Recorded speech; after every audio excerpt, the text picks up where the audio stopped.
Mikal Bridges could have taxed the Knicks like New York City's congestion tax taxes its drivers, but instead, my man signed a team-friendly extension to remain with the franchise. Jonathan Macri of Knicks Film School is on to talk all things bridges and tunnels, or bridges in the Knicks offseason. Little dad joke there. I knew you'd laugh. I like it. Return of the Macri. What's up, baby? You good? I'm good, man. I hope to be in a position one day in my life where I get to take a discount that looks like the discount that Mikal Bridges took. But Yep. yeah, I guess let's get into that right now. All right, he's getting a buck 50 million across the 4 years of the extension, and like you said, he left some bread on the table. Safe to say, it looks like my man's all in. I know you're not Mikal Bridges, but why? Why do you think he chose to take a team-friendly deal instead of betting on himself like a lot of other players and testing the market?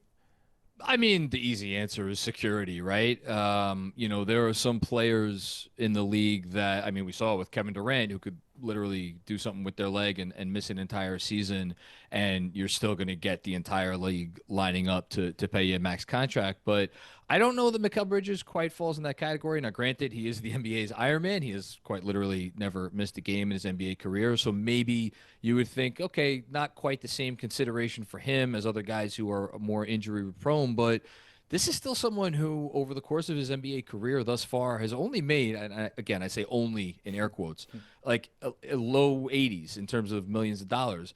This contract more than or almost doubles that amount. His career earnings, he took a pretty team friendly deal to remain in Phoenix on his last contract. So I think he looked at the bigger picture and said, you know what, could I potentially get more if I waited until next summer? But, it's a little bit of a haircut, but it's going to help the Knicks in terms of trying to avoid that second apron. $6 million. He gave a little bit, and then also the Knicks gave a little bit.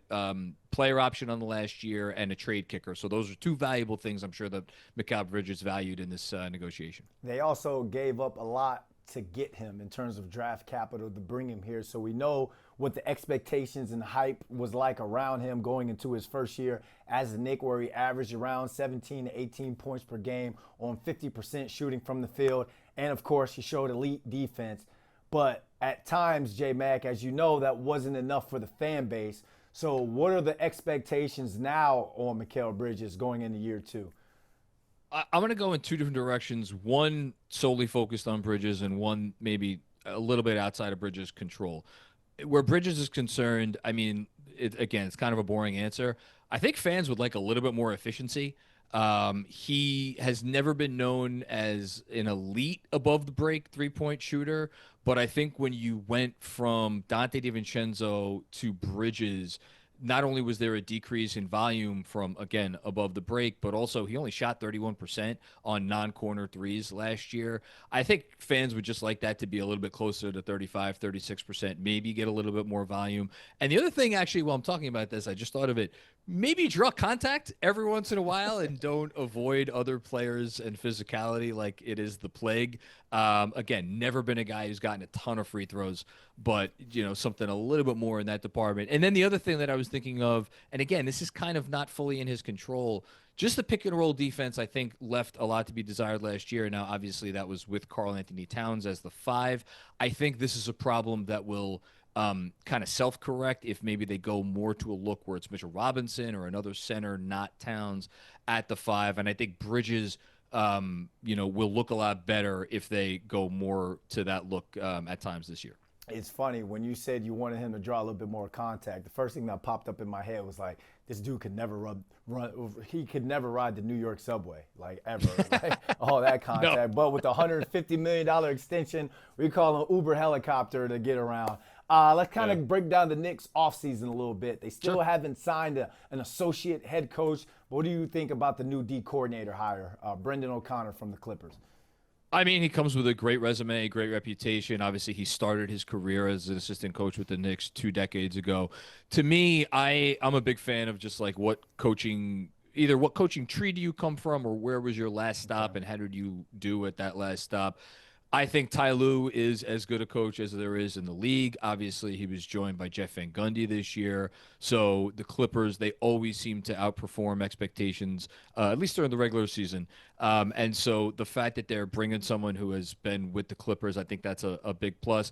And I also just think to get someone who is, I'm sure that he is, willing to engage in this more collaborative approach to the coaching staff and maybe get a little bit away from the Tom Thibodeau kind of my way or the highway approach. I think that's why they hired Mike Brown in the first place, and I think anyone that they're bringing in now is inherently going to be on board with again that sort of more everybody helps stir the pot type of approach. We're about a couple months, a month and a half away from Knicks starting training camp. I can't see them really signing any more big pieces. So grade the Knicks' entire offseason up to this point. Was Leon Rose in his bag?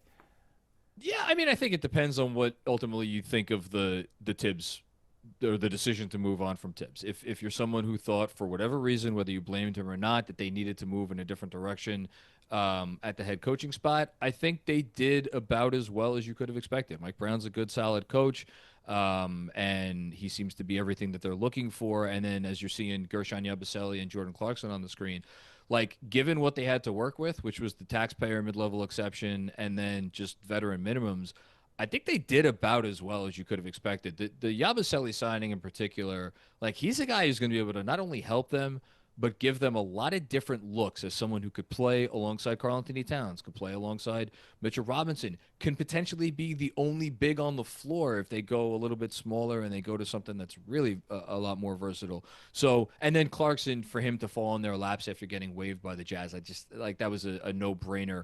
Yeah. Not done yet. Like you said, they can't afford to sign anyone to more than the minimum, but I'd be curious to see who they get with, for, I guess, what is shaping up to be the 10th spot in the rotation. Is it going to be Ben Simmons? Is it going to be Landry Shamet? So a little bit more work to be done, but so far, so good in my book. So glad you mentioned Ben Simmons. Thumbs up or thumbs down emoji. Would you be okay if the Knicks signed Mr. Simmons? Give me the emoji. Give me the emoji. Can I do this? Side? There we go. There we go. It's wavering though. Why? Yeah. Why? Give us your quick why. So, look, Ben Simmons has become a meme, but he's still obviously a talented basketball player. There are some things that he doesn't like to do, like shoot. Talk play. About Mikal Bridges avoiding contact. I mean, he's Jim Brown compared to Ben Simmons. But look, Ben Simmons, I think in a role where he's playing 8-10 minutes a night could still help a basketball team. So if it's him, that's fine. Personally, I'd probably go back to Shamet, but that's just me. My man. Appreciate you, J-Mac. Always appreciate you, Brandon. Thank you. Man, take it easy.